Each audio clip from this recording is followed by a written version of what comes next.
ಪ್ರೀತಿಯ ನನ್ನ ಯೂಟ್ಯೂಬ್ ಕುಟುಂಬಕ್ಕೆ ಮತ್ತೊಮ್ಮೆ ನನ್ನ ಪುಟ್ಟ ಪ್ರಪಂಚಕ್ಕೆ ಸ್ವಾಗತ. ಇವತ್ತು ಭಾನುವಾರ, ಇವತ್ತು ನಾನು ಎಲ್ಲಿಗೋ ಹೋಗ್ತಾ ಇದ್ದೀನಿ. ಸೊ ಹಾಗಾಗಿ ನನ್ನ ಮಗಳು ಮತ್ತು ಹಸ್ಬೆಂಡ್ಗೆ ಬೆಳಗ್ಗೆ ಮಟನ್ ಸಾಂಬಾರು ಮಾಡಿಟ್ಟಿದ್ದೀನಿ. ನನಗೆ ಮಾಡಿಟ್ಟೇ ಹೋಗ್ಬೇಕಂತ ಹೇಳಿದ್ರು, ಹಾಗಾಗಿ ಮಾಡಿಟ್ಟು ಹೋಗ್ತಾ ಇದ್ದೀನಿ. ನಾನು ನಿಮಗೆ ಈ ಓಲೆಗಳು ತೋರಿಸ್ದೆ ಅಲ್ವಾ, ರಂಗನಾಥ ಸ್ವಾಮಿ ದೇವಸ್ಥಾನದ ಹತ್ರ ಗಿಫ್ಟ್ ತೊಗೊಳಕ್ಕೆ ಹೋದಾಗ ತೊಗೊಂಡಿದ್ದು. ಹೇಗೆ ಕಾಣುತ್ತೋ ಅಂತ ಅಂದ್ಕೊಳ್ತಿದ್ದೆ, ಚೆನ್ನಾಗಿ ಕಾಣಿಸ್ತಿದೆ. ಮಲ್ಲಿಗೆ ಹೂ ಕೂಡ ಆ ವಿಡಿಯೋದಲ್ಲೇ ತೋರಿಸ್ದೆ ನಿಮಗೆ, ರಾತ್ರಿ ಕಟ್ಟಿಟ್ಟಿದ್ದೆ, ಇವಾಗ ಚೆನ್ನಾಗಿ ಅರಳ್ಕೊಂಡಿದೆ. ಸೊ ಹಾಗಾಗಿ ಮುಡ್ಕೊಂಡು ಹೋಗ್ತಾ ಇದ್ದೀನಿ. ಏನೋ ಇವತ್ತು ಅಪರೂಪಕ್ಕೆ ರೆಡಿ ಆಗಬೇಕಂತ ಅನ್ನಿಸ್ತು, ಹಾಗಾಗಿ ಇಷ್ಟು ಸಿಂಪಲಾಗಿ ರೆಡಿ ಆಗಿದ್ದೀನಿ. ನೋಡಿದವ್ರಿಗಿದೆ ಗ್ರ್ಯಾಂಡ್ ಅಂತ ಅನಿಸ್ಬಹುದೇನೋ, ನನಗೇನೋ ಸಿಂಪಲ್ ಅಂತಲೇ ಅನ್ನಿಸ್ತಿದೆ. ನಾನು ಯಾರ ಜೊತೆಗೆ ಹೋಗ್ತಾ ಇದ್ದೀನಿ ಅಂತ ಹೇಳಿದ್ರೆ, ಅಮ್ಮನ ಜೊತೆಗೆ ಹೋಗ್ತಾ ಇದ್ದೀನಿ. ನಾವು ಬಸ್ ಸ್ಟ್ಯಾಂಡ್ನಲ್ಲಿ ಬಂದು ಕೂತ್ಕೊಂಡು ಬಸ್ಸಿಗೋಸ್ಕರ ಕಾಯ್ತಾ ಇದ್ದೀವಿ. ಅಮ್ಮ ಕೆಳಗಡೆ ಕೂತ್ಕೊಂಡಿದ್ದಾರೆ. ಇಲ್ಲಿ ಕಲ್ಬೆಂಚ್ ಇತ್ತು, ಕಲ್ಬೆಂಚ್ ಮೇಲೆ ನಾನು ಕೂತ್ಕೊಂಡಿದ್ದೀನಿ. ಎಲ್ಲ ಊರುಗಳಲ್ಲೂ ಬಸ್ ಸ್ಟ್ಯಾಂಡ್ಗಳಲ್ಲಿ ಒಬ್ಬರಲ್ಲ ಒಬ್ಬರು ತೀರ್ಕೊಂಡಿರೋ ಫೋಟೋಗಳಿದ್ದೇ ಇರುತ್ತೆ. ಈ ಹುಡುಗ ಕೂಡ ಚಿಕ್ಕ ಹುಡುಗನೇ, ಇವನು ಕೂಡ ಹಾಗೆ ಮಾಡ್ಕೊಂಡು ತೀರೋಗಿದ್ದು. ಕುರಿ ಮಂದೆಗಳು ಬರ್ತಾ ಇದೆ ನೋಡಿ, ಅವರು ಹೆಗ್ಲ ಮೇಲೆ ಹೇಗೆ ಮರಿಗಳನ್ನ ಆ ಕಡೆ ಒಂದು ಈ ಕಡೆ ಒಂದು ಇಟ್ಕೊಂಡು ಹೋಗ್ತಾ ಇದ್ದಾರೆ. ಇದು 2ನೇ ಗುಂಪು ಹೋಗ್ತಿರೋದು. ಊರಿಂದ ಪಟ್ಟಣದವರೆಗೂ ಫ್ರೆಂಡ್ ವ್ಯಾನ್ ಬರ್ತಿತ್ತು, ಅರ್ಚನಾ ಅಂತ, ಅವ್ರ ಫ್ಯಾಮಿಲಿ ಎಲ್ಲ ಬರ್ತಿದ್ರು ಉಕ್ಕಡಕ್ಕೆ. ಸೊ ಅವ್ರ ವ್ಯಾನಲ್ಲಿ ಬಂದಿದ್ದಾಯಿತು. ಶ್ರೀರಂಗಪಟ್ಟಣದಿಂದ ಪಾಂಡವಪುರದವರೆಗೂ ಬಸ್ಸಿಗೆ ಬಂದ್ವಿ. ಇಲ್ಲಿಂದ ಆಟೋಗೆ ಹೋಗ್ತಾ ಇದ್ದೀವಿ. ಉಕ್ಕಡಕ್ಕೆ ಥ್ರೂ ಬಸ್ ಇಲ್ಲ, ಹಾಗಾಗಿ ನಾವು ಪಾಂಡವಪುರ ಸ್ಟೇಷನ್ವರೆಗೆ ಬಂದು ಅಲ್ಲಿಂದ ಹೋಗ್ತಾ ಇರೋದು. ನಾನು ಗಿಫ್ಟ್ ತೊಗೊಂಡಿದ್ದೆ ಅಂತ ಹೇಳ್ದಲ್ವ, ಯಾರಿಗೆ ಸಿಗುತ್ತೆ ಅಂತ ಗೊತ್ತಿಲ್ಲ. ಬರೀ ಗಿಫ್ಟ್ ಹೇಗೆ ಕೊಡೋಕ್ಕಾಗುತ್ತೆ, ಸ್ವೀಟ್ ಏನಾದರೂ ಕೊಡಬೇಕಂತ ಅನ್ನಿಸ್ತು. ಅದಕ್ಕೆ ಒಂದೆರಡು 10 ರೂಪಾಯಿದು 5 ಸ್ಟಾರ್ ಚಾಕ್ಲೇಟ್ ತೊಗೊಂಡಿದ್ದೀನಿ. ಪಾಂಡವಪುರ ಸ್ಟೇಷನ್ನಿಂದ ಉಕ್ಕಡಕ್ಕೆ ಆಟೋಗೆ 20 ರೂಪಾಯಿ ತಗೋತಾರೆ. ಯಾಕೆ ನಾನು ಇದೆಲ್ಲ ಹೇಳ್ತಾ ಇದ್ದೀನಿ ಅಂತ ಹೇಳಿದ್ರೆ, ನಿಮಗೆ ಬಂದಾಗ ಅಡ್ರೆಸ್ ಗೊತ್ತಾಗಲಿ ಮತ್ತು ಹೇಗೆ ಬರ್ಬೋದು ಅಂತ ಗೊತ್ತಾಗಲಿ ಅಂತ ಹೇಳ್ತಾ ಇದ್ದೀನಿ. ಇವತ್ತು ಭಾನುವಾರ ಆಗಿರೋದ್ರಿಂದ ತುಂಬಾ ರಶ್ ಇತ್ತು. ಇವತ್ತು ಅಮ್ಮ ಬಂದಿಲ್ಲ ಅಂತ ಹೇಳಿದ್ರೆ ನಾನು ಬಾಗಿಲಲ್ಲೇ ಪೂಜೆ ಮಾಡಿಕೊಂಡು ನಾನು ಹೋಗ್ತಿದ್ದೆ. ಆದರೆ ನಮ್ಮಮ್ಮ ದೇವ್ರು ನೋಡೋ ತನಕ ಎಲ್ಲಿಗೂ ಬರೋದಿಲ್ಲ. ಇಷ್ಟು ರಶಲ್ಲೂ ಕೂಡ ನಾವು ಕ್ಯೂನಲ್ಲಿ ನಿಂತ್ಕೊಂಡು ಕಾಯ್ತಾ ಇದ್ದೀವಿ. ನಮಗಿಂತ ಬಂದವರೆಲ್ಲ ಹೋಗಿಲ್ಲ, ಚೌಲ್ಟ್ರಿ ಸೇರಿಕೊಂಡ್ರು. ಆದರೆ ನಾವು ಫಸ್ಟ್ ಬಂದಿದ್ದರೂ ಸಹ ಚೌಲ್ಟ್ರಿಗೆ ಹೋಗುವಷ್ಟರಲ್ಲಿ 1:15 ಆಗೇ ಹೋಯಿತು. ಉಕ್ಕಡದ ಮಾರಮ್ಮನ ದೇವಸ್ಥಾನದಲ್ಲಿ ಎಳ್ಳು ಮತ್ತು ಜೀರಿಗೆಯನ್ನು ಬಿಡ್ತಾರೆ. ಇಲ್ಲಿ ಮಾರಮ್ಮನ ಕಲ್ಲಿದೆ, ಅಲ್ಲಿಗೆ ಸ್ವಲ್ಪ ಹಾಕಿ ದೇವಸ್ಥಾನದ ಸುತ್ತ ಒಂದು ಸುತ್ತುತ್ತೀವಲ್ವ, ಆವಾಗ ನೆಲಕ್ಕೆ ಅಥವಾ ದೇವಸ್ಥಾನದ ಮೇಲೆ ಎರ್ಚ್ಕೊಂಡು ಹೋಗ್ತಾರೆ. ಅದು ರೂಢಿಯಲ್ಲಿದೆ, ಹಾಗಾಗಿ ನಾವು ಕೂಡ ತಗೊಂಡು ಹೋಗಿದ್ದೀವಿ. ಅಹಲ್ಯಾದೇವಿ ಅಂತ ಕರೀತಾರೆ ದೇವ್ರ ಹೆಸರು. ನಾವು ಉಕ್ಕಡದ ಮಾರಮ್ಮ ಅಂತಲೇ ಕರಿತೀವಿ. ಹಾಗೂ ದೇವ್ರು ಕಾಣಿಸ್ತು ಅಂತ ಅಂದ್ಕೊಳ್ತೀನಿ ನಿಮಗೆ. ಆ ದೇವ್ರಿಗೋಸ್ಕರನೇ ದೇವ್ರು ನಿಮ್ಗೆ ಕಾಣಿಸ್ಲಿ ಅಂತಲೇ ತುಂಬ ಹತ್ತಿರದಿಂದ ವಿಡಿಯೋ ಮಾಡಿಕೊಂಡೆ. ನಾವಿವತ್ತು ಉಕ್ಕಡಕ್ಕೆ ಯಾಕೆ ಬಂದಿದ್ದೀವಿ ಅಂತ ಹೇಳಿದ್ರೆ, ಗುರುವಂದನಾ ಕಾರ್ಯಕ್ರಮಕ್ಕೆ ಕೆಲವರು ಫ್ರೆಂಡ್ಸ್ ಬಂದಿರಲಿಲ್ಲ, ಹಾಗಾಗಿ ಪ್ರತಿಯೊಬ್ಬರು ಭೇಟಿ ಮಾಡ್ದಂಗೆ ಆಗುತ್ತೆ ಅಂತ ಹೇಳಿ ಹುಡುಗರೆಲ್ಲ ಸೇರಿಕೊಂಡು ಒಂದು ಸಣ್ಣ ಕಾರ್ಯಕ್ರಮವನ್ನು ಮಾಡ್ತಾ ಇದ್ದಾರೆ. ನಮ್ಮ ಕ್ಲಾಸವ್ರು ಮಾತ್ರ. ಮಾರಮ್ಮಂಗೆ ಪೂಜೆಯನ್ನು ಮಾಡಿಸ್ಕೊಂಡು ಬಂದಾದಮೇಲೆ ಇಲ್ಲಿ ಕಟ್ಟೆ ಹೊಡೆಯೋದು ಅಂತ ಮಾಡ್ತಾರೆ. ಪಕ್ಕದಲ್ಲೇ ದೊಡ್ಡ ಕೊಳ ಇದೆ. ತುಂಬ ಬಿಸಿಲಿತ್ತು, ಕ್ಯೂನಲ್ಲಿ ನಿಂತ್ಕೊಂಡಿದ್ವಿ. ಸದ್ಯಕ್ಕೆ ಈ ಕಡೆ ಒಬ್ಬರು ಬನ್ನಿ ಅಂತ ಹೇಳಿದ್ರು, ಹಾಗಾಗಿ ಬಂದ್ವಿ. ಗಂಡಸರಾದರೆ ಬಲ್ಲ ಕಾಲಿನಲ್ಲಿ ಕಟ್ಟೆ ಹೊಡಿಬೇಕು, ಹೆಂಗಸರಾದರೆ ಎಡ್ದ ಕಾಲಲ್ಲಿ ಕಟ್ಟೆ ಹೊಡಿಬೇಕು. ಅಲ್ಲಿಂದ ನಾವಿವಾಗ ತಡ ಹೊಡ್ಸೋದಕ್ಕೆ ಅಂತ ಬಂದಿದ್ದೀವಿ. ಇಲ್ಲಿ ಗಾಡಿಗಳಿಗೂ ಸಹ ತಡ ಹೊಡಿತಾರೆ.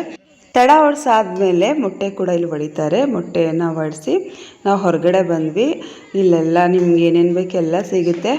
ದೇವಸ್ಥಾನ ಅಂದಮೇಲೆ ಸುತ್ತಮುತ್ತ ಎಲ್ಲ ಸಿಗುತ್ತೆ ಅನ್ನೋದು ನಿಮ್ಗೆ ಗೊತ್ತೇ ಇದೆ ಅಲ್ವಾ. ಹಾಗಾಗಿ ನಾನು ಜಾಸ್ತಿ ಏನೂ ವಿಡಿಯೋ ಮಾಡ್ಕೊಳ್ಳಿಲ್ಲ, ಸ್ಟ್ರೈಟ್ ನಾನು ಚೌಲ್ಟ್ರಿ ಕಡೆ ಹೋದೆ. ನನಗಂತೂ ಈ ಕಾರ್ಯಕ್ರಮಕ್ಕೆ ಬಂದಿದ್ದು ತುಂಬಾ ಸಂತೋಷ ಆಯಿತು. ಈ ಕಾರ್ಯಕ್ರಮವನ್ನು ಪೂರ್ತಿ ನೋಡಿದ್ರೆ ನಿಮಗೂ ಕೂಡ ಸಂತೋಷ ಆಗುತ್ತೆ ಅಂತಲೇ ಅಂದ್ಕೊಂಡಿದ್ದೀನಿ. ಇಲ್ಲಿ ತುಂಬ ಜನ ಫ್ಯಾಮಿಲಿ ಜೊತೆಗೆ ಬಂದಿದ್ದರು, ಇಡೀ ಫ್ಯಾಮಿಲಿ ಬಂದಿದ್ದರು. ಅಂದರೆ ಅಪ್ಪ ಅಮ್ಮ ಮಕ್ಕಳು ಎಲ್ಲ ಬಂದಿದ್ದರು. ಅವ್ರುಗಳನ್ನ ನೋಡಿದಾಗಂತೂ ಇನ್ನೂ ಖುಷಿ ಆಯಿತು. ಮಕ್ಕಳನ್ನೆಲ್ಲ ಸೇರಿಸ್ಕೊಂಡು ಇನ್ನು ಎಲ್ಲರೂ ಬರಬೇಕಲ್ವ ಫ್ರೆಂಡ್ಸು, ಅಲ್ಲಿವರೆಗೂ ಆಟ ಆಡ್ಸೋಣ ಅಂತ ಅಂದ್ಕೊಂಡು ಇಲ್ಲಿ ಆಟ ಆಡಿಸ್ತಾ ಇದ್ದಾರೆ. ಮಕ್ಕಳು ಪ್ರತಿ ಸಲ ಔಟ್ ಆಗಿದ್ದೆಲ್ಲ ವೀಡಿಯೋ ಮಾಡಿಕೊಂಡ್ರೆ ವಿಡಿಯೋ ತುಂಬ ಲಾಂಗ್ ಆಗುತ್ತೆ ಅಂತ ಹೇಳಿ ನಾನು ಸ್ವಲ್ಪನೇ ಮಾಡ್ಕೊಂಡಿದ್ದೀನಿ. ಇವಾಗ ರೀಸೆಂಟಾಗಿ ನನ್ನ ಫೋನ್ ಫುಲ್ಲು ಹಾಳಾಗಿತ್ತು, 1-2 ದಿನ ಫೋನ್ ಇರಲಿಲ್ಲ ಅಂತ ಹೇಳಿದ್ದೆ. ಎಲ್ಲ ರೆಡಿ ಮಾಡಿಸಿದ್ದೆ. ಆದರೆ ನೆನ್ನೆ ಇದ್ದಕ್ಕಿದ್ದ ಹಾಗೆ ಫೋನ್ ಬಂತು. ರಿಸೀವ್ ಮಾಡಿ ಕಟ್ ಮಾಡಿ ಇಡೋಣ ಅಂತ ಹೋದೆ, ಅದು ಫುಲ್ಲು ಕೆಳಗಡೆ ಬೀಳ್ತು. ಸೊ ಫುಲ್ಲು ಛಿದ್ರ ಆಗಿಬಿಟ್ಟಿದೆ ಫೋನು. ಹಾಗಾಗಿ ವಿಡಿಯೋ ಕ್ವಾಲಿಟಿ ಫುಲ್ಲು ಹೋಗಿಬಿಟ್ಟಿದೆ. ಹೊಸದಾಗಿ ಫೋನ್ ತೊಗೊಳ್ಳೋಣ ಅಂತ ಪ್ಲ್ಯಾನ್ ಮಾಡಿದೆ. ಆದರೆ ನಂಗೆ ಚೂರು ಕಮಿಟ್ಮೆಂಟ್ ಇದೆ, ಅದೆಲ್ಲ ಮುಗಿಯೋವರೆಗೂ ತೊಗೊಳೋದಕ್ಕಾಗಲ್ಲ. ವಿಡಿಯೋ ಸ್ವಲ್ಪ ಬ್ಲರ್ ಆಗಿದೆ, ಅಡ್ಜಸ್ಟ್ ಮಾಡ್ಕೊಳ್ಳಿ. ಇಲ್ಲಿ ಹುಡುಗರು ಮಾತ್ರ ಇನ್ವೆಸ್ಟ್ ಮಾಡಿ ಕಾರ್ಯಕ್ರಮವನ್ನು ಮಾಡ್ತಿರೋದು. ಹುಡುಗಿರ ಹತ್ರ ₹1 ಹಾಕ್ಸಿಲ್ಲ. ಅಡುಗೆ ತುಂಬ ಚೆನ್ನಾಗಿ ಮಾಡಿಸಿದ್ರು. ಪ್ರತಿಯೊಂದು ಐಟಮ್ ಕೂಡ ನಮ್ಗಳಿಗಂತೂ ತುಂಬ ಜಾಸ್ತಿನೇ ಆಯಿತು ಅಂತಲೇ ಅನ್ನಿಸ್ಬಹುದು. ಯಾಕಂದರೆ ಹೆಣ್ಮಕ್ಳು ತಿನ್ನೋದು ಸ್ವಲ್ಪ ನಾನ್ ವೆಜ್ ಕಡಿಮೆನೇ ಅಲ್ವಾ. ಹಾಗಾಗಿ ಏನೇನು ಮಾಡಿದ್ದಾರೆ ಅಂತ ನಾನು ಇವಾಗ ನಿಮಗೆ ತೋರಿಸ್ತೀನಿ ಬನ್ನಿ. ವೈಟ್ ರೈಸು, ಮತ್ತು ಇದು ಎಗ್ ಬುರ್ಜಿ, ಅದಾದಮೇಲೆ ಚಿಕನ್ ಚಾಪ್ಸು. ಇಲ್ಲಿ ನಮ್ಮ ಕ್ಲಾಸ್ ಅವ್ರಿಗೆ ಮಾತ್ರ ಮಾಡಿರೋದು, ಅಂದರೆ 53 ಜನ ಇದ್ದಾರೆ. ಅವ್ರು ಇಡೀ ಫ್ಯಾಮಿಲಿ ಎಲ್ಲ ಬನ್ನಿ ಅಂತಲೇ ಹೇಳಿದರು. ಇಲ್ಲಿ ನೋಡಿ ಮಟನ್ ಪಲಾವ್ ಮಾಡಿಸಿದ್ದಾರೆ. ನೋಡೋದಕ್ಕೆ ಎಷ್ಟು ಚೆನ್ನಾಗಿ ಕಾಣಿಸ್ತಿದೆ, ಬೌಲಲ್ಲಿ ಹಾಕಿಟ್ಟಿರೋದು ನೋಡಿ. ಪಾಪ ಹುಡುಗರೆಲ್ಲ ಜವಾಬ್ದಾರಿ ತಗೊಂಡು ಬೆಳಿಗ್ಗೆನೇ ಬೇಗ ಬಂದು ಒಂದು ಮರಿಯನ್ನು ಕಟ್ ಮಾಡಿ ಮಾಡಿರೋದಂತೆ. ಫಿಶ್ ಕಬಾಬ್ ಕೂಡ ಮಾಡಿಸ್ತಾ ಇದ್ದಾರೆ. ಅಡುಗೆ ಎಲ್ಲ ಭಟ್ರು ಕೈಲೇ ಮಾಡಿಸಿರೋದು. ಫಿಶ್ ಕಬಾಬ್ ಆದಮೇಲೆ ಇವಾಗ ವೈಟ್ ರೈಸ್ ತೋರಿಸ್ದೆ ಅಲ್ವಾ, ವೈಟ್ ರೈಸ್ಗೆ ಸಾಂಬಾರು ಬೇಕಲ್ವಾ. ಸೊ ಮಟನ್ ಸಾಂಬಾರು ಮಾಡಿದ್ದಾರೆ. ಮಟನ್ ಅಂತೂ ಸಖತ್ತಾಗಿದೆ. ಸಾಂಬಾರು ನೋಡ್ತಿದ್ರೆ ನಿಮಗೆ ಗೊತ್ತಾಗ್ತಿದೆ ಸಾಂಬಾರು ಟೇಸ್ಟ್ ಚೆನ್ನಾಗಿರುತ್ತೆ ಅಂತ. ನಾಟಿ ಮರಿ ಆಗಿರೋದ್ರಿಂದ ಮಟನ್ ಕೂಡ ಚೆನ್ನಾಗಿದೆ. ನಾವು ಹೋಗುವಷ್ಟರಲ್ಲಿ ಅಡುಗೆ ಎಲ್ಲ ಆಗೋಗಿತ್ತು. ಸೊ ನಮ್ಮನ್ನೆಲ್ಲ ಫಸ್ಟ್ ಹುಡುಗಿಯರು ಮತ್ತು ಹುಡುಗಿಯರ ಫ್ಯಾಮಿಲಿನ ನೀವು ಫಸ್ಟ್ ಊಟಕ್ಕೆ ಕೂತ್ಕೊಳ್ಳಿ, ನಾವೆಲ್ಲ ಬಡಿಸ್ತೀವಿ ಅಂತ ಹೇಳಿ ನಮ್ಮನ್ನೆಲ್ಲ ಊಟಕ್ಕೆ ಕೂರಿಸಿದ್ದಾರೆ. ನಮ್ಮನ್ನೆಲ್ಲ ಊಟಕ್ಕೆ ಕೂರಿಸಿ ಅವರೇ ಬಡಿಸ್ತಾ ಇದ್ದಾರೆ.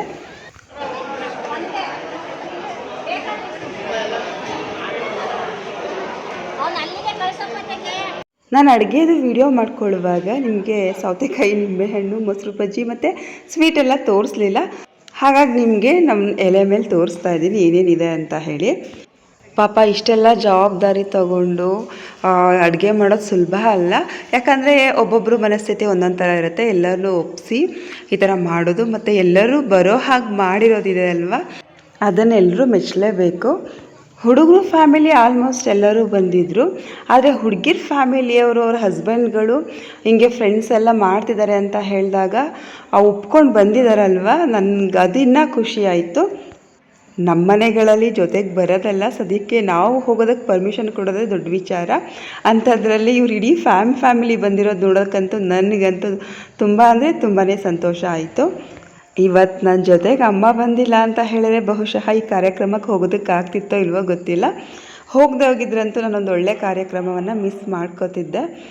ಇಲ್ಲಿ ನಾನ್ ವೆಜ್ ಊಟ ಮಾತ್ರ ಅಲ್ಲ, ಅಕಸ್ಮಾತ್ ಯಾರಾದರೂ ನಾನ್ ವೆಜ್ ತಿಂದೇ ಇದ್ರೆ ಅಂತ ಹೇಳಿ ವೆಜ್ ಊಟ ಕೂಡ ಮಾಡಿಸಿದ್ರು. ಅಂದರೆ ಹೋಟೆಲಿಂದ ತರಿಸಿದ್ರು. ಅದು ಹೋಳಿಗೆ ಊಟ. ಅವ್ರಿಗೆ ಸಿಹಿ ಊಟ ಮಾಡೋರಿಗೆ ಬೀಡ, ಜೀರಾ ಮತ್ತು ಬಾಳೆಹಣ್ಣು ಎಲ್ಲವನ್ನು ಹಾಕಿದ್ರು. ನಾನು ನಿಮಗೆ ಮೊದಲೇ ಹೇಳಿದೆ ಲಾಸ್ಟ್ ವಿಡಿಯೋದಲ್ಲಿ ಎಲ್ಲರಿಗೂ ಒಂದೊಂದು ಗಿಫ್ಟ್ ತರೋದಕ್ಕೆ ಅಂತ ಪ್ಲ್ಯಾನ್ ಮಾಡಿದ್ದೀವಿ ಅಂತ. ಸೊ ನಾನು ಬಂದು ನೋಡಿದ್ರೆ ಎಲ್ಲರ ಕೈಲೂ ದೊಡ್ಡ ದೊಡ್ಡ ಗಿಫ್ಟ್ ಇದೆ. ನಾನು ನೋಡಿದ್ರೆ ಕುಟ್ಟೋ ಕಲ್ಲು ತೊಗೊಂಡಿದ್ದೀನಿ. ನನಗೆ ಒಂಥರ ಅನ್ನಿಸ್ತು, ಯಪ್ಪ ಎಲ್ಲರ ಎದುರುಗಡೆ ಅದನ್ನು ಓಪನ್ ಮಾಡಿದಾಗ ಎಲ್ಲರೂ ನಕ್ಬಿಟ್ರೆ ಏನು ಮಾಡೋಕ್ಕಾಗುತ್ತೆ ಅಂತ. ನನ್ನ ಮೈಂಡ್ಸೆಟ್ ಹೆಂಗಿರುತ್ತೆ ಅಂತ ಹೇಳಿದ್ರೆ ಏನಾದರೂ ಯೂಸ್ ಆಗೋ ಥರ ತಂದುಕೊಡ್ಬೇಕು ಅನ್ನೋದಿತ್ತು. ಆಮೇಲೆ ನನ್ನ ಮನೇಲಿ ಇರಲಿಲ್ಲ ಅಲ್ವಾ. ಸೊ ಅದನ್ನು ನೋಡಿದಾಗ ನನಗೂ ಕೂಡ ನನ್ನ ಫ್ರೆಂಡ್ಗೆ ಇದೇ ಥರ ಕೊಟ್ಟಿದೆ ಅಂತ ನೆನಪಾಗಬೇಕು. ಅವ್ರಿಗೂ ಕೂಡ ಒಂದಷ್ಟು ದಿನ ಅದು ಉಪಯೋಗಕ್ಕೆ ಬರಬೇಕು ಅನ್ನೋದು ನನ್ನ ಮೈಂಡ್ಸೆಟ್ಟು. ಬಟ್ ಎಲ್ಲರಿಗೂ ಅದೇ ಥರ ಇರಬೇಕಲ್ವ. ಆಮೇಲೆ ನಮ್ಮ ಅಮ್ಮಂಗೆ ಹೇಳಿದೆ, ಅಮ್ಮ ಎಲ್ಲರೂ ಅದು ಇದು ತಂದವ್ರೆ, ನಾನು ಹೋಗ್ಬಿಟ್ಟು ಒಂದು ಗೊಂಬೆ ಅಥವಾ ಏನಾದರೂ ಫೋಟೋ ಫ್ರೇಮ್ ತಂದುಬಿಡ್ತೀನಿ ಇಲ್ಲೇ ಅಂತ. ಆಮೇಲೆ ನಮ್ಮಮ್ಮ ಬೇಡ ಬಿಡು, ಏನಿಲ್ಲ, ಇದು ಚೆನ್ನಾಗಿದೆ, ಯಾರಿಗೆ ಸಿಗುತ್ತೆ ಯಾರಿಗೆ ಗೊತ್ತು ಅಂತ ಹೇಳಿದ್ರು. ಅದು ಅಕಸ್ಮಾತ್ ಹುಡುಗಂಗೆ ಸಿಕ್ಕಿದ್ರು ಅವ್ರ ಹೆಂಡತಿ ಕೊಡಲಿ ಅಂತಲೇ ತಂದಿದ್ದೆ. ಹುಡುಗಂಗೆ ಸಿಗುತ್ತಾ ಹುಡುಗಿಗೆ ಸಿಗುತ್ತಾ ಅಂತ ನನಗೂ ಪ್ಲ್ಯಾನ್ ಇರಲಿಲ್ಲ ಅಲ್ವಾ. ನಾನು ಹೇಳಿದೆ ಅಲ್ವಾ, ಬೀಡ ಮತ್ತು ಜೀರಾ ಎಲ್ಲ ಏನಕ್ಕೆ ನಾನ್ ವೆಜ್ ತಿಂತಾ ಇಲ್ಲ ನೀವು? ಏನಕ್ಕೆ ನಾನ್ ವೆಜ್ ತಿಂತಾ ಇಲ್ಲ? ಒಬ್ಬಟ್ಟು ಬೇರೆ ಹೇಳ್ತವ್ರೆ ಅವರು, ವೆಜ್ ತಿಂತವ್ರಲ್ಲ ಅದಕ್ಕೆ ಅಲ್ವಾ. ಶಿಲ್ಪನೂರಲ್ಲಿ ರಾಮನವಮಿ ಹಬ್ಬ ಇದೆ. ನಿಮಗೆ 2-3 ವರ್ಷ ತೋರಿಸಿದ್ದೀನಿ. ತುಂಬ ಜೋರಾಗಿ ಮಾಡ್ತಾರೆ. ಅಂದರೆ ರಾಮನವಮಿ ಹಬ್ಬ ಆದ 10 ದಿನಕ್ಕೆ ಮಾಡ್ತಾರೆ. ಸೊ ಹಾಗಾಗಿ ಆ ರಾಮನ್ನ ಪಟ್ಟಕ್ಕೆ ಕೂರಿಸಿದ್ಮೇಲೆ ಅವ್ರ ಊರಲ್ಲಿ ನಾನ್ ವೆಜ್ ಮಾಡೋ ಹಾಗಿಲ್ಲ, ಮತ್ತು ಇವ್ರು ಯಾರು ಹೊರಗಡೆ ಕೂಡ ತಿನ್ನೋ ಹಾಗಿಲ್ಲ. ಹಾಗಾಗಿ ಶಿಲ್ಪ, ಭಾವ ಎಲ್ಲರೂ ವೆಜ್ ಊಟನೇ ಮಾಡಿದ್ದು. ಏನೋ ಹೇಳ್ತಾರಲ್ಲ, ಒಂದು ಪಡ್ಕೋಬೇಕಂದ್ರೆ ಒಂದು ಕಳ್ಕೋಬೇಕಂತ. ಪ್ರತಿ ವರ್ಷ ನಾನು ಶಿಲ್ಪನ ಮನೆಗೆ ರಾಮನವಮಿಗೆ ಹಬ್ಬಕ್ಕೆ ಹೋಗ್ತಾನೆ ಇದ್ದೆ. ಹೋಗಿ ಒಂದು 4 ದಿನ 5 ದಿನ ಇದ್ದು ಬರ್ತಿದ್ದೆ. ಆದರೆ ಈ ಸಲ ಹೋಗಲಿಲ್ಲ. ಅದಕ್ಕೆ ಕಾರಣ ಅಂದರೆ ಈ ಫಂಕ್ಷನ್ನೇ. ಚೆನ್ನಾಗಿದೆಯಾ ಅಡುಗೆ ಊಟ? ಜಾಸ್ತಿ ಫೋಕಸ್ ಮಾಡಬೇಕಾ? ಊಟ ಬಡಿಸೋರು ಬಂದ್ಬಿಟ್ರಲ್ಲ ಈ ಕಡೆ. ಈ ಕಾರ್ಯಕ್ರಮ ಹೇಗೆ ಕಾರಣ ಆಯ್ತು ಅಂತ ಹೇಳಿದ್ರೆ, ನಾನು ಇದಕ್ಕೆ ಹೋಗಲಿಲ್ಲ ಅಂತ ಹೇಳಿದ್ರೆ ನಾನು ಶಿಲ್ಪುರ ಮನೆಗೆ ಹಬ್ಬಕ್ಕೆ ಹೋಗ್ಬೋದಾಗಿತ್ತು. ಆದರೆ ಪ್ರತಿ ವರ್ಷ ಶಿಲ್ಪುರ ಮನೆಗೆ ಹಬ್ಬಕ್ಕೆ ಹೋಗ್ತಿದ್ದೆ. ಆದರೆ ಇಂತಹ ಕಾರ್ಯಕ್ರಮ ಮಿಸ್ ಮಾಡಿಕೊಂಡ್ರೆ ಇನ್ನು ಯಾವ ಕಾಲಕ್ಕೆ ಮಾಡ್ತಾರೋ ಈ ಥರ ಕಾರ್ಯಕ್ರಮ. ಮತ್ತು ಹಾಗಾಗಿ ಇಲ್ಲಿಗೆ ಬಂದೆ. ಇಲ್ಲಿಗೆ ಬಂದಿದ್ದರಿಂದ ಅಲ್ಲಿಗೆ ಹೋಗೋದು ಕಟ್ ಆಯಿತು. 2 ವರ್ಷದ ಹಿಂದೆ ನನ್ನ ಬರ್ತ್ಡೇ ಅಲ್ಲಾಗಿತ್ತು. ತುಂಬ ಚೆನ್ನಾಗಿ ಮಾಡಿದರು, ಅದು ಯಾವತ್ತೂ ಮರೆಯೋದಕ್ಕಾಗಲ್ಲ. ಆ ಬರ್ತ್ಡೇ ದಿನ ಕೂಡ ನಾನು ಉಕ್ಕುಡುಗೆ ಬಂದಿದ್ದೆ, ಯಾಕಂದರೆ ನಮ್ಮ ಚಿಕ್ಕಪ್ಪ ಅವರು ಇಲ್ಲಿ ಅಡುಗೆಯನ್ನು ಮಾಡಿಸಿದ್ರು. ಮಾತಾಡಿ ಈ ವರ್ಷದ ಹುಟ್ಟಿದ ಹಬ್ಬದಲ್ಲಿ ಇವರೆಲ್ಲ ಸಿಕ್ಕಿರೋದು ನನಗೆ ತುಂಬ ಖುಷಿ ವಿಚಾರ. ಹಾಗಾಗಿ ನಾನೊಂದು ಪ್ಲ್ಯಾನ್ ಅಂತ ಅಲ್ಲ, ನನಗೇನೋ ಇಷ್ಟ ಆಯಿತು, ಆ ರೀತಿ ಮಾಡಿಕೊಂಡ್ರೆ ಚೆನ್ನಾಗಿರುತ್ತೆ ಅಂತ. ಹಾಯ್ ಮಾಡ್ರಪ್ಪ ಎಲ್ಲ.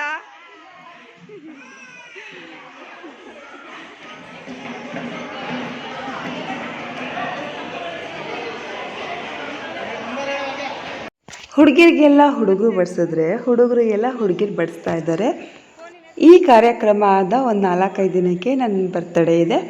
ಹಾಗಾಗಿ ನನಗೆ ಒಂದು ಅನ್ನಿಸ್ತು, ಇವ್ರುಗಳ ಹತ್ರ ಎಲ್ಲ ನಾನು ಸ್ವಲ್ಪ ಅಮೌಂಟ್ ಈಸ್ಕೊಂಡು ನನಗೋಸ್ಕರ ಒಂದೇನಾದರೂ ತೊಗೋಬೇಕಂತ ಅನ್ನಿಸ್ತು.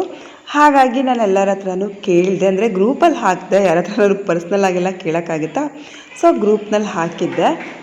ಯಾವುದೇ ಕಾರ್ಯಕ್ರಮ ಆದರೂ ಇವುಗಳಂತೂ ಮಿಸ್ ಆಗಲ್ಲ, ಬಂದೊಂದಷ್ಟು ದುಡ್ಡು ಈಸ್ಕೊಂಡು ಹೋಗಲೇಬೇಕು. ಇಲ್ಲಿಗೂ ಕೂಡ ಬಂದಿದ್ದಾರೆ. ನಾನ್ ವೆಜ್ ತಿನ್ನಲ್ವಾ? ಯಾಕೆ? ಒಬ್ಬಟ್ಟು ಊಟ, ಸ್ಪೆಷಲ್ ಊಟ. ನಾನು ನಿಮಗೆ ಮೊದಲೇ ಹೇಳ್ದಾಗೆ ಪೇಪರ್ನಲ್ಲಿ ಎಲ್ಲರ ಹೆಸರನ್ನು ಬರ್ಕೊಂಡು ಬಂದಿದ್ದೀನಿ. ನನಗೆಲ್ಲರ ಹೆಸರು ಗೊತ್ತಿಲ್ಲ, ಯಾಕಂತ ಹೇಳಿದ್ರೆ ನಾನು 5ನೇ ಕ್ಲಾಸ್ ಮಾತ್ರ ಓದಿದ್ದು ಇವ್ರುಗಳ ಜೊತೆ ಅಂತ ಹೇಳಿದೆ ಅಲ್ವಾ. ಇವ್ರು SLC ಯಾರ್ಯಾರು ಓದಿರ್ತಾರೋ ನನಗೆ ಅವ್ರ ಹೆಸರು ಗೊತ್ತಿರಲ್ಲ. ಸೊ ಅಲ್ಲಿ ಎಲ್ಲರೂ ಗೊತ್ತಿರುವಂತಹ, ಅಂದರೆ ಎಲ್ಲರ ಹೆಸರು ಗೊತ್ತಿರುವಂತಹ ಒಬ್ಬರ ಹತ್ರ ನಾನು ಕೇಳಿದೆ.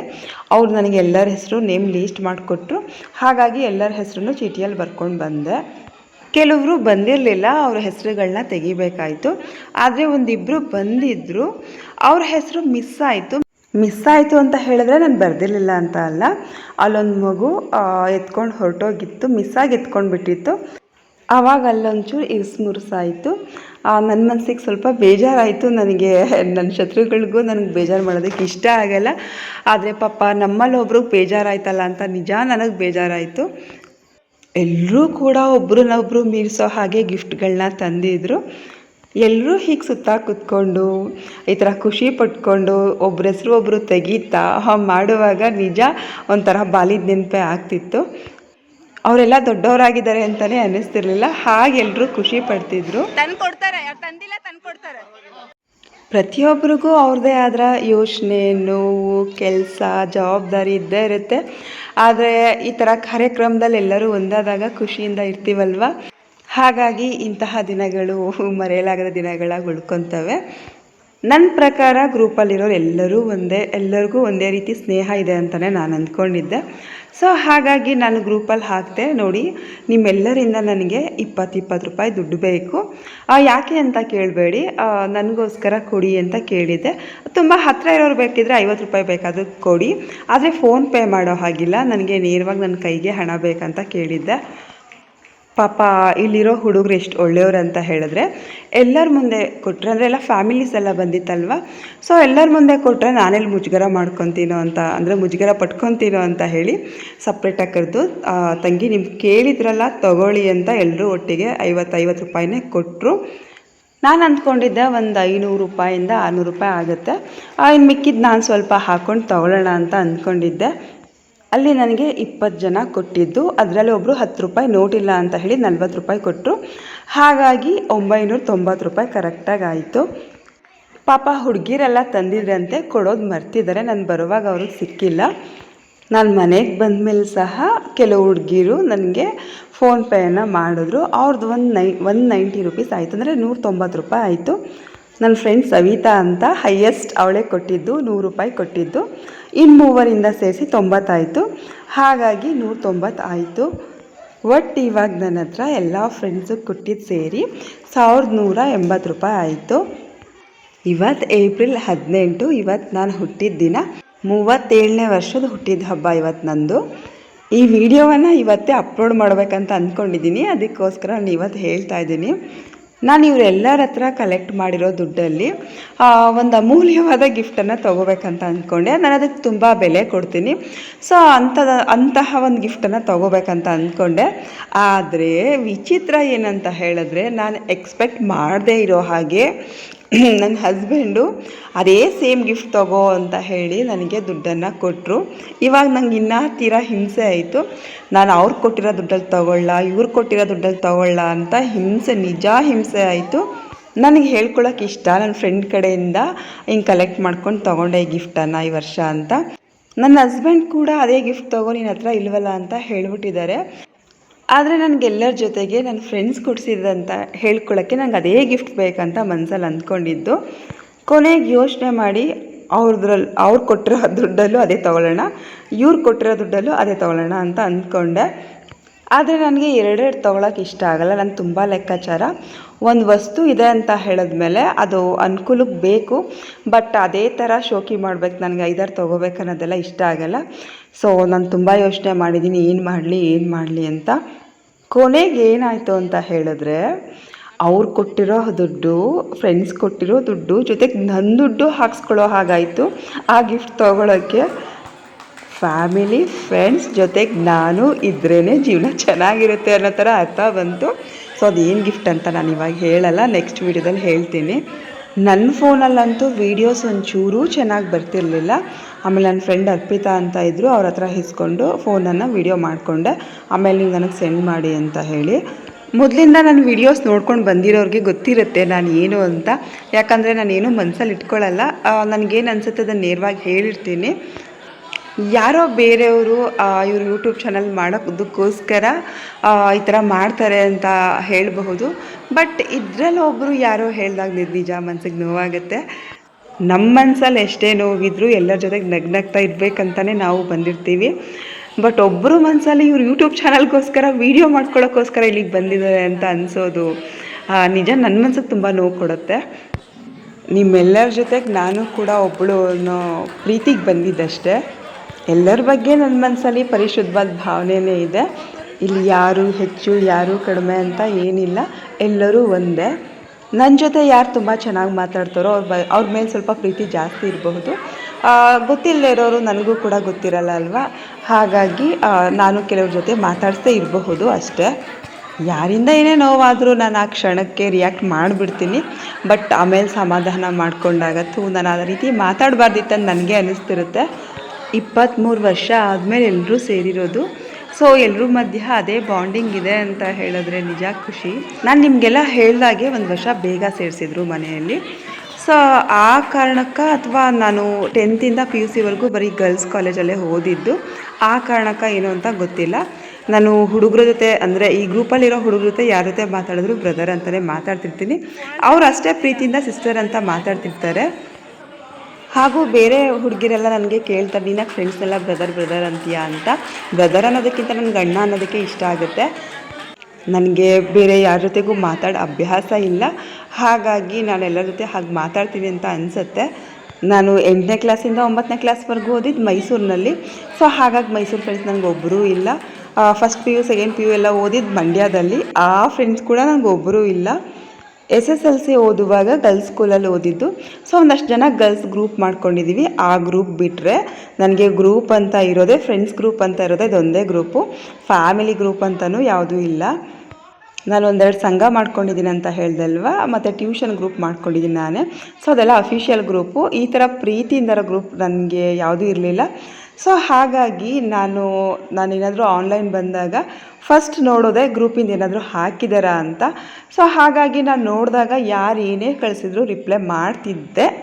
ಕೊನೆಯಲ್ಲಿ ಎಲ್ಲರೂ ಸೇರಿ ಈ ರೀತಿ ಗ್ರೂಪ್ ಫೋಟೋ ತೊಗೊಂಡಿದ್ದು ಇನ್ನೂ ಇಷ್ಟ ಆಯಿತು. ಫ್ರೆಂಡ್ಸ್ ಫ್ಯಾಮಿಲಿ, ಮಕ್ಕಳುಗಳು ಎಲ್ಲರೂ ಸೇರಿ ಒಂದು ತುಂಬ ಕುಟುಂಬದ ಫೋಟೋ ಫ್ರೇಮ್ ಆಯಿತು. ಆದರೂ ಅಷ್ಟು ವರ್ಷ ಹಿಂದಿನವ್ರನ್ನೆಲ್ಲ ಈ ರೀತಿ ಕರೆದು ಒಗ್ಗೂಡಿಸೋದಿದೆ ಅಲ್ವಾ, ತುಂಬಾ ಕಷ್ಟದ ವಿಚಾರ. ನಾನು ಹೊಸದಾಗಿ ಈ ಗ್ರೂಪ್ನಲ್ಲಿ ಸೇರಿಕೊಂಡಿದ್ರು ಸಹ ನನಗಂತೂ ಎಲ್ಲರೂ ತುಂಬಾ ಮುಗ್ಧರು, ಎಲ್ಲರೂ ತುಂಬಾ ಒಳ್ಳೆಯವರು ಅಂತಲೇ ಫೀಲ್ ಆಗೋದು. ಯಾಕಂದರೆ ಅಷ್ಟೇ ಒಳ್ಳೆ ತಂದೆಯಿಂದ ಎಲ್ಲರ ಜೊತೆಗೆ ಮಾತಾಡ್ತಾರವರು. ಇವತ್ತಿನ ಕಾರ್ಯಕ್ರಮದ ಜೊತೆಗೆ ನನ್ನ ಅನಿಸಿಕೆಗಳನ್ನೂ ಒಂದಷ್ಟು ಜಾಸ್ತಿನೇ ಹೇಳಿಬಿಟ್ನೋ ಏನೋ ಗೊತ್ತಿಲ್ಲ. ಒಟ್ಟಿನಲ್ಲಿ ಇದೊಂದು ಅದ್ಭುತವಾದ ಕಾರ್ಯಕ್ರಮ ಅಂತಲೇ ಹೇಳಬಹುದು. ನನ್ನ ಫ್ರೆಂಡ್ ಒಬ್ಬರಿದ್ದಾರೆ ಸುಮಿತ್ರಾ ಅಂತ, ಅವರು ಕೂಡ ನಾವು ಕೂಡ ಹೀಗೆ ಮಾಡಬೇಕಂತ ಅವ್ರ ಗ್ರೂಪ್ನಲ್ಲಿರೋರಿಗೆಲ್ಲ ತರಾಟೆಗೆ ತೊಗೊಂಡಿದ್ದಾರೆ. ನೋಡಿ ಅವರೆಲ್ಲ ಎಷ್ಟು ಚೆನ್ನಾಗಿ ಮಾಡ್ತಿದ್ದಾರೆ ಅಂತ. ಸೊ ಹಾಗೆ ನಮ್ಮ ಗ್ರೂಪ್ ಎಲ್ಲರಿಗೂ ಯಾವಾಗಲೂ ಸ್ಫೂರ್ತಿಯಾಗಿರಲಿ ಅಂತಲೇ ನಾನು ಬಯಸ್ತೀನಿ. ಆಲ್ಮೋಸ್ಟ್ ಎಲ್ಲರ ಮನಸ್ಸಲ್ಲಿರೋದು ಕೂಡ ಅದೇ. ಹಾಗಾಗಿ ಎಲ್ಲರ ಪರವಾಗಿ ನಾನು ಹೇಳ್ತಾ ಇದ್ದೀನಿ. ಯಾರಿಗೆಲ್ಲ ಈ ವಿಡಿಯೋ ಇಷ್ಟ ಆಯಿತು ಅವರೆಲ್ಲ ಲೈಕ್ ಮಾಡಿ. ಫಸ್ಟ್ ಟೈಮ್ ನನ್ನ ಚಾನಲ್ನ ನೋಡ್ತಿರೋರು ಸಬ್ಸ್ಕ್ರೈಬ್ ಮಾಡೋದನ್ನು ಮರಿಬೇಡಿ. ಮತ್ತೊಮ್ಮೆ ಹೇಳ್ತಾ ಇದ್ದೀನಿ, ಇಂತಹ ಒಳ್ಳೆಯ ಸ್ನೇಹದ ಗ್ರೂಪ್ ಸಿಕ್ಕಿದ್ದು ಎಲ್ಲರಿಗೂ, ನನಗೆ ಮಾತ್ರ ಅಲ್ಲ, ನನಗಂತೂ ತುಂಬ ಖುಷಿ ಇದೆ. ಪ್ರತಿಯೊಬ್ಬರಿಗೂ ಅಷ್ಟೇ ಖುಷಿ ಇದೆ. ನನ್ನ ಫೋನಲ್ಲಿ ವಿಡಿಯೋ ಸ್ವಲ್ಪ ಬ್ಲರ್ ಬಂದಿತ್ತಲ್ವ, ಇದು ಫ್ರೆಂಡ್ ಯಾರೋ ಹಾಕಿದ್ರು ಗ್ರೂಪ್ಗೆ, ಆ ವಿಡಿಯೋ ಕೂಡ ಅದಕ್ಕೆ ಆ್ಯಡ್ ಮಾಡಿದ್ದೀನಿ. ಪ್ರತಿಯೊಬ್ಬರಲ್ಲೂ ಸಮಾನವಾದ ಮನಸ್ಸು, ಪ್ರೀತಿ ಮತ್ತು ಕ್ಷಮಿಸುವ ಗುಣ ಇದ್ದಾಗ ಯಾವುದೇ ಗುಂಪು ಒಡೆದು ಹೋಗೋದಿಲ್ಲ ಅನ್ನೋದು ನನ್ನ ಭಾವನೆ. ನಮ್ಮ ಗ್ರೂಪ್ ಯಾವಾಗಲೂ ಬೇರೆಯವ್ರಿಗೆ ಸ್ಫೂರ್ತಿ ಆಗಿರುತ್ತೆ ಅಂತಲೇ ಹೇಳ್ತೀನಿ. ಯಾಕಂದರೆ ಎಲ್ಲರೂ ಕೂಡ ಹಾಗೆ ಇದ್ದಾರೆ. ನಿಮ್ಮಲ್ಲೂ ಕೂಡ ಇದೇ ರೀತಿ ಗ್ರೂಪ್ಗಳಿದೆಯಾ ಅನ್ನೋದನ್ನು ಕಮೆಂಟ್ ಮಾಡಿ ತಿಳಿಸಿ. ನಮ್ಮ ಗ್ರೂಪ್ ಬಗ್ಗೆ ಏನು ಅನ್ನಿಸ್ತು ಅನ್ನೋದನ್ನು ನಿಮ್ಮ ಅಭಿಪ್ರಾಯ ತಿಳಿಸಿ. ಈ ಸಲ ನಾನು ಹುಟ್ಟುದಬ್ಬಕ್ಕೆ ಪ್ರೀಷಿಯಸ್ ಗಿಫ್ಟ್ ಅಂತ ಹೇಳಿದ್ರೆ ನನ್ನ ಫ್ರೆಂಡ್ಸ್ ಎಲ್ಲರ ಕಡೆಯಿಂದ ಕಲೆಕ್ಟ್ ಮಾಡ್ಕೊಂಡಿರೋ ದುಡ್ಡು ಮತ್ತು ನನ್ನ ಹಸ್ಬೆಂಡ್ಗೆ ಕೊಟ್ಟಿರೋ ದುಡ್ಡು, ಜೊತೆಗೆ ನಾನು ಹಾಕಿರೋ ದುಡ್ಡಲ್ಲಿ ತೊಗೊಂಡಿರುವಂತಹ ಒಂದು ವಸ್ತು. ತುಂಬ ವರ್ಷ ಆಗಿತ್ತು ನಾನು ಅದನ್ನು ತೊಗೊಂಡೇ ಇರಲಿಲ್ಲ. ಅದೇನು ಅನ್ನೋದನ್ನು ನಾನು ನೆಕ್ಸ್ಟ್ ವಿಡಿಯೋದಲ್ಲಿ ತೋರಿಸಿ ಹೇಳ್ತೀನಿ. ನಾನೇನಾದರೂ ಈ ವಿಡಿಯೋ ಮಾಡುವಾಗ ಸ್ವಲ್ಪ ಏನಾದರೂ ತಪ್ಪಾಗಿ ಮಾತಾಡಿದರೆ ಕ್ಷಮಿಸಿ. ಮನಸ್ಸಿಗನ್ಸಿದ್ದನ್ನು ನೇರವಾಗಿ ಹೇಳ್ತೀನಿ ಅಂದ ಮಾತ್ರಕ್ಕೆ ಯಾರಿಗೂ ನೋವಾಗೋ ರೀತಿ ಏನೂ ಹೇಳೋದಿಲ್ಲ. ಕೊನೆವರೆಗೂ ನಮ್ಮ ಬಾಂಧವ್ಯ ಹೀಗೆ ಇರಲಿ ಅಂತ ದೇವ್ರ ಹತ್ರ ಕೇಳ್ಕೊತೀನಿ. ಎಲ್ಲರಿಂದ ಬಂದಂತಹ ಹಣ ಇದು. ನೋಡ್ತಿದ್ರೆ ಖುಷಿ ಆಗುತ್ತೆ ನನಗೆ. ವಿಡಿಯೋ ಮಾಡೋದಕ್ಕೆ ಬಹಳಷ್ಟು ವಿಚಾರಗಳಿದೆ. ನಾನು ಇವತ್ತು ಬಂದಿದ್ದು ನಿಮ್ಮೆಲ್ಲರ ಪ್ರೀತಿಗೋಸ್ಕರ ಅಷ್ಟೇ. ಮತ್ತೊಮ್ಮೆ ಹೇಳ್ತಾ ಇದ್ದೀನಿ. ಇಲ್ಲಿಗೆ ಇವತ್ತಿನ ವಿಡಿಯೋ ಮುಕ್ತಾಯವಾಗ್ತಿದೆ. ಧನ್ಯವಾದಗಳು.